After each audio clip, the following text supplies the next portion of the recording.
When COVID-19 started spreading where we lived in 2020, my husband Jacob and I began documenting stories of COVID-19 survivors.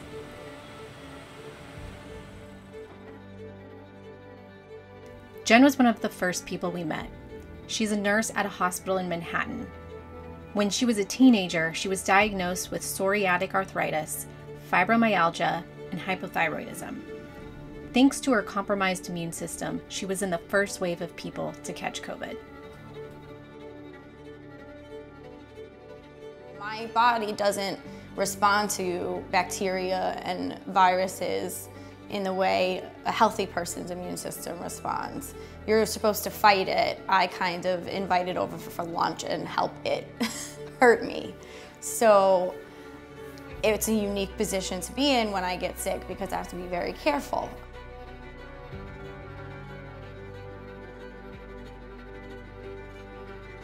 We definitely heard about COVID-19 through the news. The word on the low was kind of like the media was hyping it up and people were kind of blowing this out of proportion. And we thought that it was only going to affect the elderly. So I definitely was not scared at first. All of a sudden, you went from March 6th, I only knew about a couple cases, and no lockdowns, no stay-at-homes, to the 14th, hearing that flights are being canceled, people can't get home, they're shutting down the city starting Monday. To unleash the full power of the federal government in this effort today, I am officially declaring a national emergency. We will see more cases and we will see more suffering and death, predominantly among the vulnerables in our society. And that's when it set in that I'm a high-risk immunosuppressed patient, and me going into this is putting my life at risk.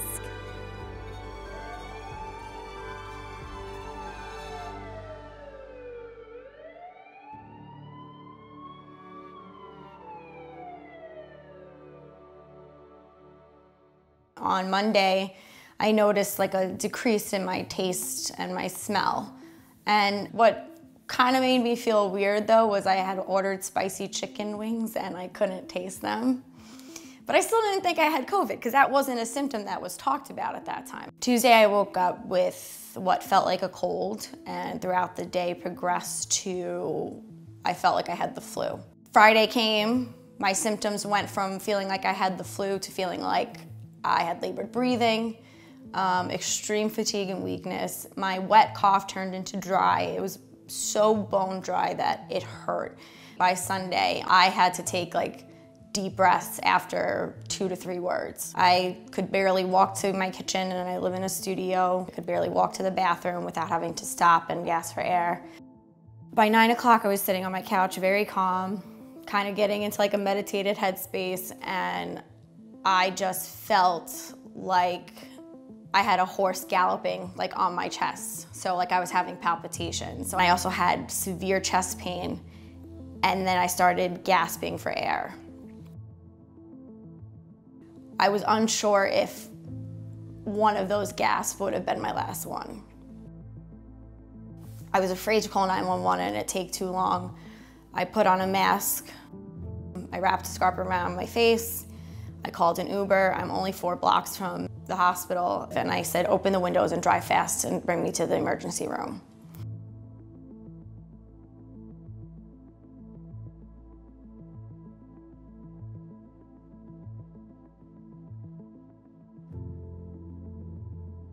Every day there seems to be a record of number of deaths compared to the day before. In fact, New York today had again another record of, I think the city itself was about 820 plus deaths. In the United States, in an ICU, nurses usually take care of between 1 to 2 patients. And now I was taking care of like 5 or 6 by myself, and they were the sickest patients that I ever saw. When my patient died, I couldn't step away because I had 5 others that were just as sick and on the verge of dying. Jen and I started working together at the same place on the same exact day. And we instantly became friends. Are we gonna show everyone how cute you are? Oh my goodness. Guess what? Jen was admitted into the same hospital that I was working in as a COVID ICU nurse.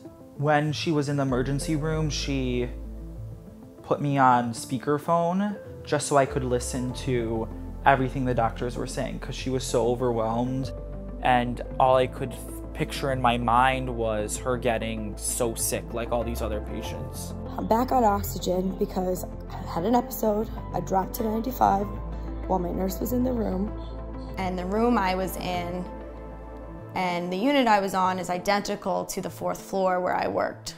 Every patient that I had ever taken care of in that room, like their face just flashed before my eyes, and the walls just started to get smaller and I felt very suffocated. I want to go home, I want my bed. Then I also had to deal with knowing that my family couldn't get to me. And if I was, God, I knew this was gonna happen. It's one thing to be in the hospital and be scared, but it's another thing to not have a family member by your side. My mom and I hadn't FaceTimed until Tuesday, and we just looked at each other in silence and just cried.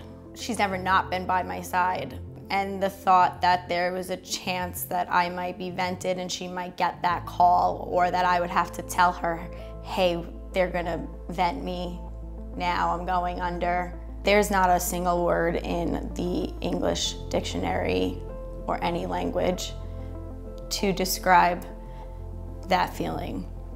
I was afraid what would happen if it came to me being put on a vent, and I said, give me 24 hours, I will get off this oxygen, and I did. So, feel pretty good today. Just saw my doctors, and I'm going home. And then it hit me again on the 9th, but I basically fainted in my apartment. I was no longer at the point where I could care for myself or know that it was time to call 911. It would have happened too quick. So I came home. My mom has hypertrophic cardiomyopathy. So she gets shortness of breath. She has really high blood pressure. You know, coming here was a risk because with my mom's heart disease, she is somebody that would die. She would not stand a chance. That was the risk of me coming home. You know, it's a really nerve-wracking time. You know, I was discharged from the hospital on the 25th, and little did we know, one of my mother's brothers was in the hospital, and he tested negative for COVID, but he had congestive heart failure. I almost feel like one life was taken to spare mine. He died at 3:10 p.m. and my birthday is March 10th. And then another one of my mom's brothers died yesterday around 3 p.m. He tested positive. So it's been a lot for us as a family to process. When you think about how do you live your life after this, after so much grief and tragedy, and I'm almost mourning the loss of the person I was before March 2020. It's almost like I've gone through a rebirth again. Not only is that my perspective has changed on life and things that are important, but the way I see my future and how I see myself has completely changed. It made me realize how important it is for me to have public outreach. I have this like burning passion now to do something about healthcare. I know that on a larger scale I can impact a lot of people. I faced my fears. I've been forced to face like my inner demons, let's say, of my health issues, and always thinking like it stood in my way of things. And now I'm realizing that I never thought I would be grateful for every single health problem I've ever had, because I wouldn't be this person today, and I wouldn't be on this journey if I didn't get sick with COVID, and I wouldn't change a single thing, no matter how difficult it's been. I'm alive and I kiss the ground literally every morning that I wake up.